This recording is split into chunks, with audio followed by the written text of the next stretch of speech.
For 2025, my little passport Tien was my bullet journal, my schedule keeper, and my messy brain in one place. For 2026, I moved the bullet journal part into a regular size, but I did retire my passport. Now, this isn't a passport bad and regular good video. If you're torn between passport and regular for your own bullet journal, I want to show you exactly what changed in my system, what stayed the same, and how you can decide which size fits your life better. Hey everyone, I'm Phira. Welcome back to the Journal Journey, where we love all things stationery, journaling, and working on bettering ourselves one small step at a time. If you want a deep dive into my bullet journal method, I'll link my earlier video below. Today, it's all about the switch between sizes. Now, for a quick recap, in 2025, this was my always with me companion, my schedule keeper, on the go notes, my messy but therapeutic brain. It had it still has a craft folder, leather zipper case to hold supplies such as my sticky notes, and it had my weekly dated insert and a regular blank insert. If you like something small, easy, and just gets the job done, then this kind of passport setup might already be perfect for you. For the bullet journaling side of things, I had a monthly log, which was basically my sticky notepad. Since there are no blank pages in the weekly insert, the weekly insert had my daily log where I listed my tasks, my appointments, and I had events highlighted in blue. And I used the blank insert as my catch-all for ideas and books that I wanted to read. I loved it because it's small, it's easy, and it's messy. There's no fanciness with washi tape or any other decorative item here. But my journaling needs started to change, and so the journal had to change with it. These were the friction points that made me realize I had outgrown the passport. Firstly, with my monthly planning, I just needed to graduate from sticky notes. I had sticky notes multiplying everywhere. The weekly spread started to feel cramped, and I wanted to segregate my personal dates from my work schedule. Lastly, the blank insert was just doing way too much. It had lists, ideas, project notes. Not only was it too small for this, I had to go back and forth between pages and inserts. If your catch-all insert is doing 5 different things and you're constantly flipping, that's another side you need more space. And so that's when I moved to the regular size for 2026. And with that, I was able to have more dedicated, legible monthly and weekly overviews. And, the passport could go back to being just this little cute companion and not carry the weight of the world in it. So this is my bullet journal for 2026. This olive traveler's notebook was used to house my memory journal for 2024, but I've archived that notebook. If you watched my 2026 journal setup, you'll see that I try to fit the monthly and the weekly inserts into the plastic folder, and that did not work at all.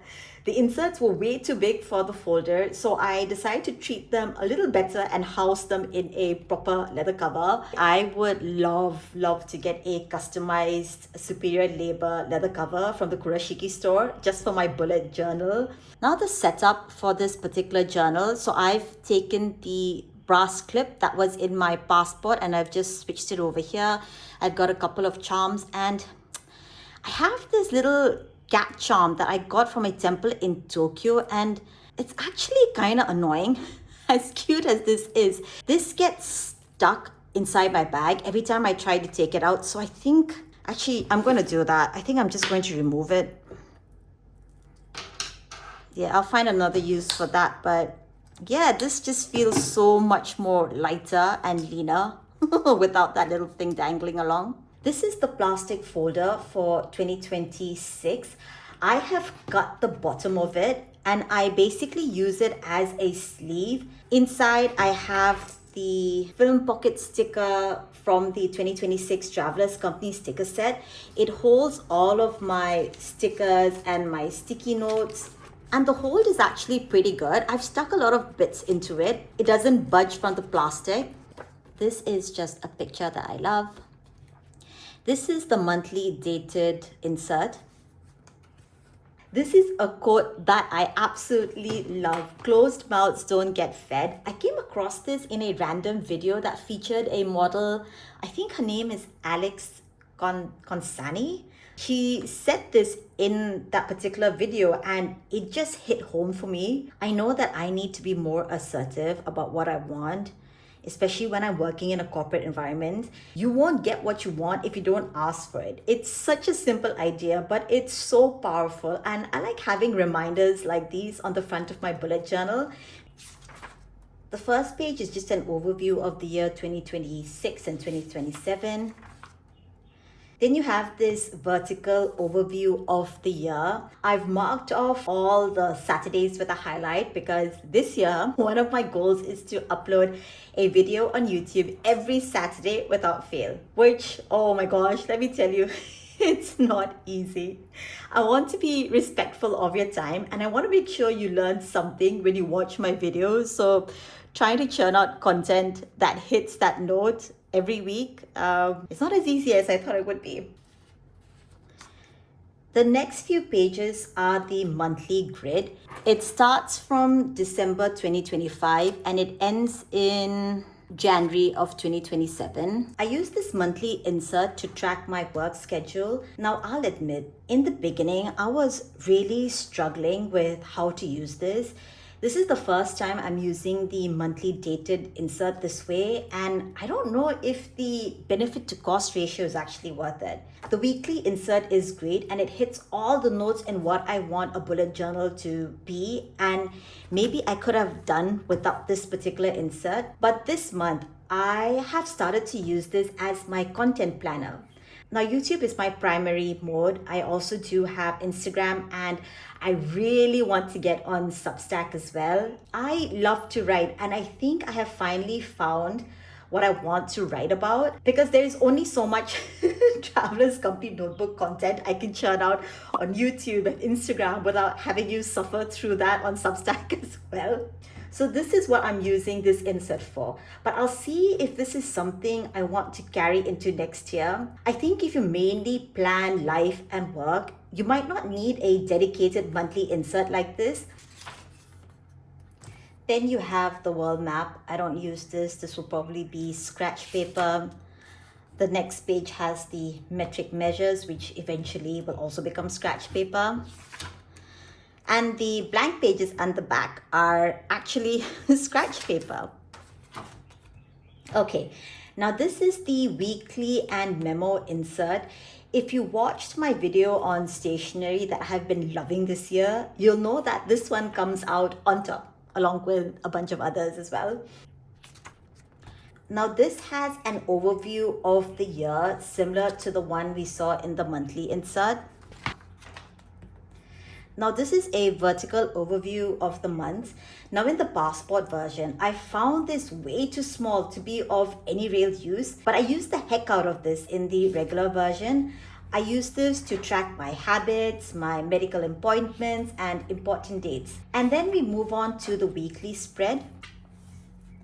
You have an empty grid page here and the days of the week listed in a horizontal format. Now the hybrid bullet journal system I used in 2025 is the same system that I'm following in 2026. So at the beginning of the week or Monday or sometimes even on Sunday, I will go through my schedule on my laptop and basically update my bullet journal accordingly. For my monthly logs, instead of these sticky notes, I just use the monthly inserts. There is space at the bottom of the page where I write the overarching tasks or the goals of that month.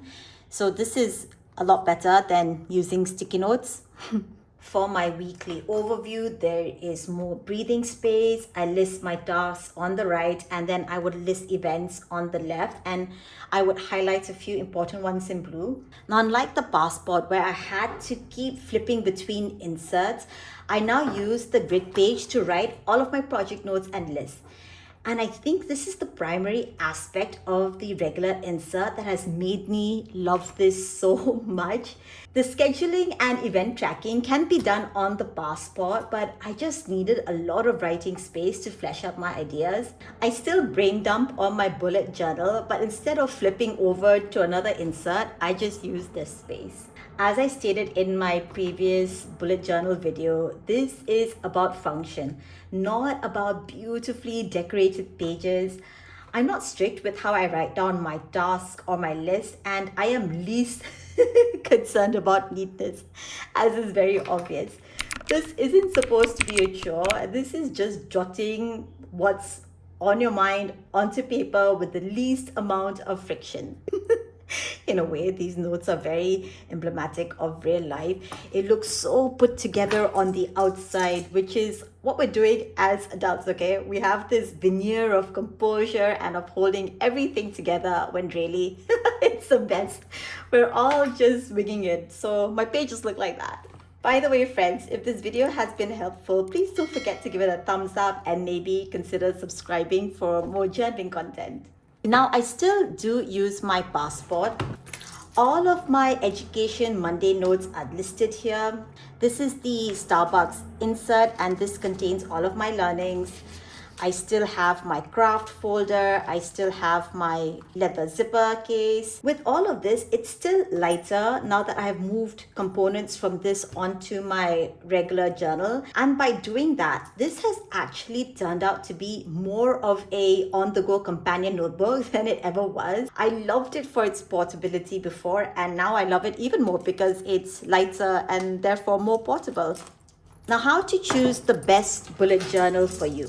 Go Passport if you value portability. If you write short notes and lists, then this is fine. Because the Passport is small, it self-regulates in the sense that you only write what you really need to.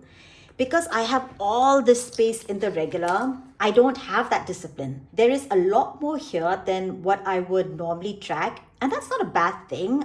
It's just that I have to go through the pages and track down something when I want to refer back to my notes. If you want clear monthly and weekly overviews, if you need the space for extensive writing, then you go regular. One isn't better over the other. Remember that the best journal is the one you actually use. So let me know in the comments below, which one are you veering towards? I love seeing all the different ways you make these notebooks fit into your real lives. So thank you so much for hanging out with me today, and I'll see you next week. Bye.